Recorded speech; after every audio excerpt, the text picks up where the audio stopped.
Isang mapagpalang araw sa inyong lahat. Itago na lang po ninyo ako sa pangalang Susan. At ang kwentong ito, ang bukod tanging naging karanasan ko noon sa aswang. Nangyari po ito sa dating probinsya kung saan kami nakatira. Sa pagkakatanda ko ay mga 15 lang po ako noon. Nangyari ito noong 1999 sa Batangas. 4 po kaming magkakapatid at ako nga yung bunso. 2 yung lalaki at 2 rin po yung babae. Malapit yung loob ko kay Ate Kali dahil bukod sa pareho nga kaming babae, magkasundo rin po kami sa halos lahat ng bagay. Sa pagkakaalala ko, may nobyo ng mga panahon yon si ate. Tanging ako lang po yung nakakaalam sa bagay na yon dahil ayaw pa ng mga magulang namin noon na magkaroon siya ng nobyo. Pinagsabihan ko naman si Ate Kali tungkol doon, ngunit matigas rin naman yung kanyang ulo at hindi nga ito nakinig. Isang pagkakataon noon, niyaya pa niya kung samahan siyang pumunta sa bahay ng kanyang nobyo para dumalo sa kaarawan nito. Nung una ay tinanggihan ko dahil alam kong malalagot kami kina nanay at tatay kapag nahuli nga kami ng mga ito. Pero dahil mapilit nga talaga si ate noon, sinabi niyang uuwi rin daw kami agad. Wala na akong nagawa noon. Bumuntong hininga na lamang ako at pumayag sa kanyang kagustuhan. Nangako naman siyang hindi kami magtatagal sa bahay ng kanyang kasintahan. Nang dumating nga yung araw na yon, nagpaalam si ate sa aming mga magulang na meron siyang pupuntahan. Dagdag pa niya ay 2 nga kaming aalis at hindi naman kami magtatagal. Pumayag naman yung aming mga magulang dahil hindi nga nila alam kung saan ba talaga kami pupunta. Mabuti na lang din at hindi na sila nagtanong pa. Kaya ganoon na lang din yung tuwa ng aking kapatid. Kagad kaming umalis noon sa bahay at bumiyahe na nga patungo doon sa baryo ng kanyang nobyo. Tumagal rin ang humigit kumulang mga 1 oras noon yung naging biyahe dahil medyo malayo rin po yon. Nang makarating nga kami sa bahay nito, ay tuwang-tuwa naman ito dahil nakita nga niya kami ni ate. Kumain lang kami noon at pagkatapos ay hinayaan ko na muna silang 2 na makapag-usap ng sila lang. Nagpaalam naman ako noon na maglilibot-libot muna sandali at nang hindi naman ako mabagot sa kakahintay. Huwag kang lumayo ah. Huwag ka rin makikipag-usap kung kani-kanino at baka mapano ka. Wika pa nga ni ate noon. Nagaran ko namang tinanguan. Sinabi rin ng nobyo nito na huwag akong magtagal dahil baka raw mapagdiskitahan ako ng ibang mga tao. Lalo pa at dayo nga ako sa lugar. Umuo na lang din po ako noon at umalis na. Nung medyo nakalayo na nga ako sa kanilang bahay, sa hindi kalayuan ay may napansin akong isang lalaki na nakatayo. Sa tansya ko ay mga kaedaran lang po ito ng nobyo ni ate. Nakatingin lang ito. Kaya napayuko nga ako habang naglalakad papalapit dito. Binilisan ko naman yung paglalakad nang mabilis nga akong makalagpas dito. Pero ramdam ko pa rin na nakatitig ito. Matalim yung pamamaraan niya ng pagtitig sa akin nung nagtapat nga kaming 2. Kinabahan din ako noon ngunit hindi ko lang pinahalata. Nung medyo nakalayo na nga ako sa naturang lalaking yon, sinubukan kong lingunin ito. At ganoon na lang yung pagtataka ko kung saan na nga ba ito nagpunta dahil hindi ko na ito nakita sa kanyang kinatatayuan. Nagpalingalinga ako sa paligid pero hindi ko na talaga siya makita. Ganon nga yung sitwasyon nang maramdaman kong parang merong nakatingin sa akin. Dahilan para manindig rin yung aking mga balahibo sa katawan.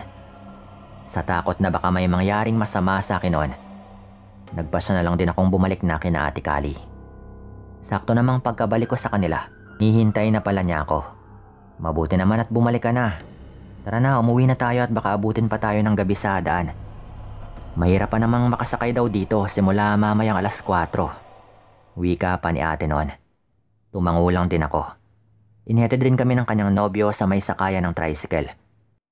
Mabuti na lamang at may nakaabang kagad noon kaya't nakasakay naman kami ni ate. Nagpasya na lang din kaming magpahatid na at yung nobyo na lang din ni ate yung nagbayad. Habang nasa biyahe ay tahimik lang ako noon. Iniisip ko pa rin kung paanong nawala kaagad yung naturang lalaki sa kinatatayuan nito. Ngayong napakabilis lang ng sandaling yon. Dahil doon, pinanindigan muli ako ng balahibo. Sa pagkakataong yon, napansin naman ni ate yung pananahimik ko kaya't napatanong ito. Okay ka lang ba? Parang kanina ka pa tahimik ah. May nangyari ba habang naglilibot-libot ka kanina? Tanong pa nga po nito. Napatingin naman ako sa kanya at parang nagdadalawang isip akong sabihin sa kanya kung ano nga bang nangyari. Pero dahil naging mapilit ito, sinabi ko na nga sa kanya yung tungkol sa lalaking nakita ko. Huwag mo na lang pansinin yon, malay mo tumakbo na pala siya ng mabilis palayo. Wika naman ni ate. Napakibit balikat lang ako noon pero hindi mawala sa akin na makaramdam pa rin ng kakaiba. Hindi naman po kami nahuli ng mga magulang namin noon dahil maaga naman kaming nakauwi. Yun nga lang, simula naman po noon, malimit kong maramdaman na parang merong nagmamasid sa akin, lalo na nga tuwing gabi. Kahit na mag-isa lang din ako sa labas o kaya sa kwarto ko, ramdam ko pa rin na parang merong mga matang nakatingin. Mabilis rin akong kinikilabutan at pinaninindigan ng balahibo sa hindi ko naman malamang dahilan. Hindi ko rin alam kung bakit ganoon, pero may mga gabi rin na hindi ako gaanong makatulog dahil meron akong naririnig na mga ingay sa labas ng bahay. At kung minsan ay parang merong sumisit-sit mula sa bintana, pero tuwing tinitignan ko naman ay wala naman akong nakikita. Hanggang isang gabi nga noon, hindi ko inaasahang meron akong madidiskubre.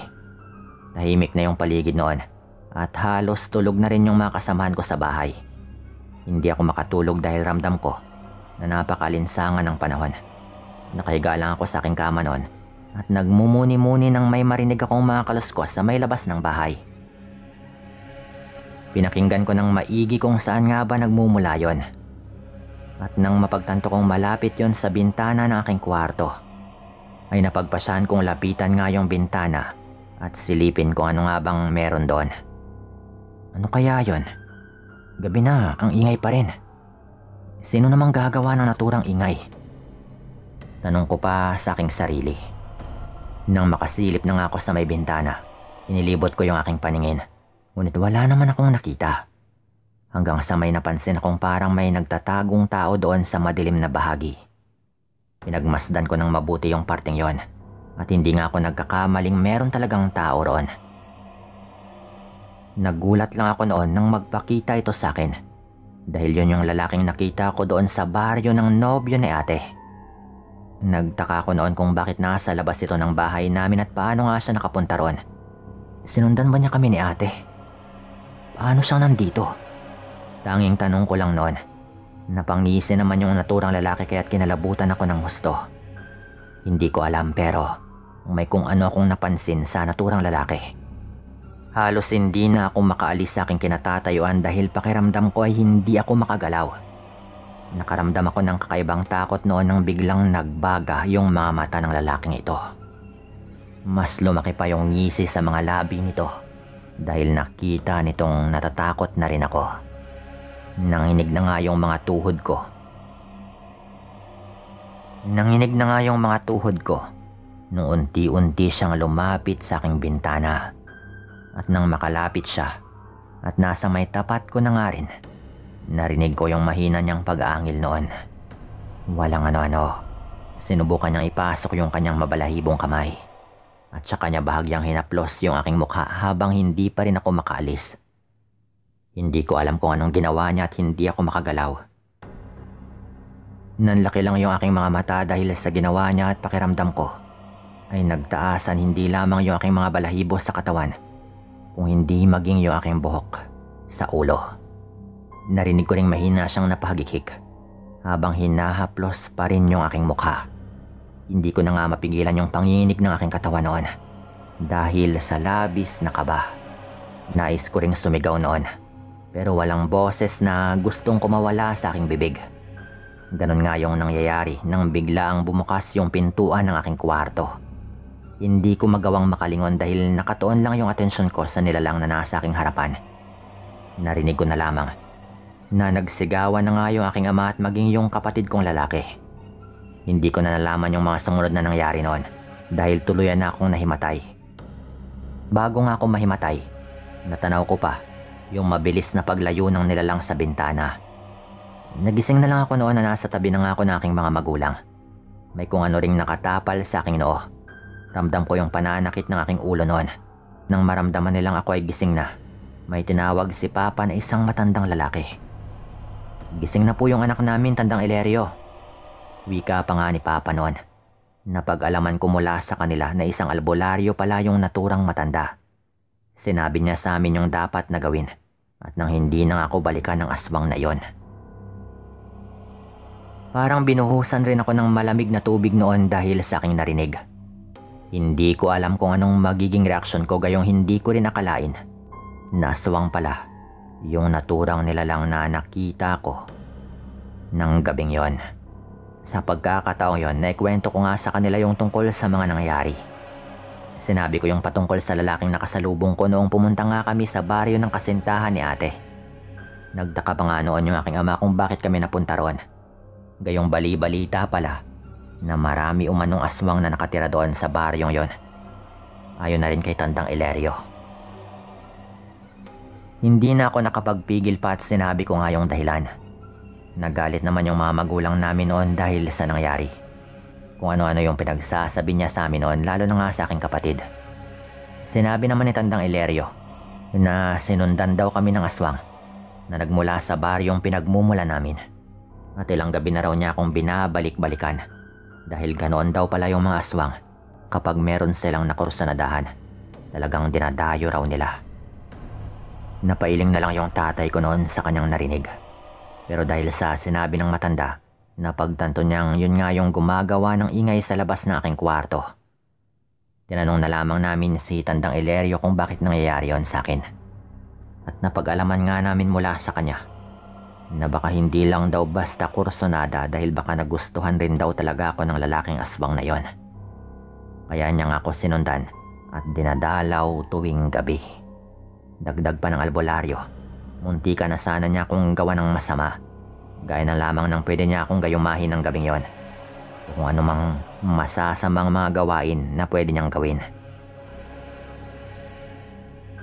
Ayon pa kay tatay noon, narinig daw nila ako noong umuungol sa loob ng aking kwarto. Kaya't nag-alala nga raw sila at mabilis nila akong pinuntahan. Mabuti na lamang at naabutan nga nila ako na nasa ganoong senaryo. Dahil kung hindi, mas malala pa raw yung nangyari sa akin. Baka nga raw inarasyonan pa ako ng aswang para lang madukot ng walang ibang nakakaalam. Nagpasalamat nga kami sa albularyo dahil sa kanyang naging tulong. Binigyan rin niya ako ng pangontra noon para hindi raw makalapit sa akin yung nilalang na yon. At nang makaalis na nga si Tandang Ilerio, kinausap nila kami ni Ate Kali. Pinagsabihan nila kaming wag nang gawin yon. Nagalit naman sila nang malamang may nobyo pala si ate. Pero hindi nila pinigilan at merong kondisyon na ipakilala nga sa kanila. Tumangulang noon yung aking kapatid bilang pagsang-ayon sa kanilang kagustuhan. Dahil mas maigi na lang din daw yon sabi ng mga magulang namin na yung nobyo na lang nito yung pumunta sa bahay. Nagawa rin niyang ipakilala ni ate noon yung nobyo niya sa aming mga magulang at sa aming pamilya. Natanggap naman po sila ng mga ito. At nang malaman nga nito yung pang-aaswang na nangyari sa akin ay nag-alala naman siya at humingi ng pasensya na ganun nga yung naranasan ko habang naroon kami sa kanilang baryo. At ang sabi pa ng nobyo ni ate noon, papakiusapan raw niya ang kanyang ama na kausapin yung lalaking yon upang tigilan na raw yung ginagawa sa akin. Nakabalik pa nga po ako noon sa baryo ng nobyo ni ate at hindi naman po naulit yung kung anumang nangyari. Dito ko na rin po tatapusin yung kwentong ito. Maraming salamat po.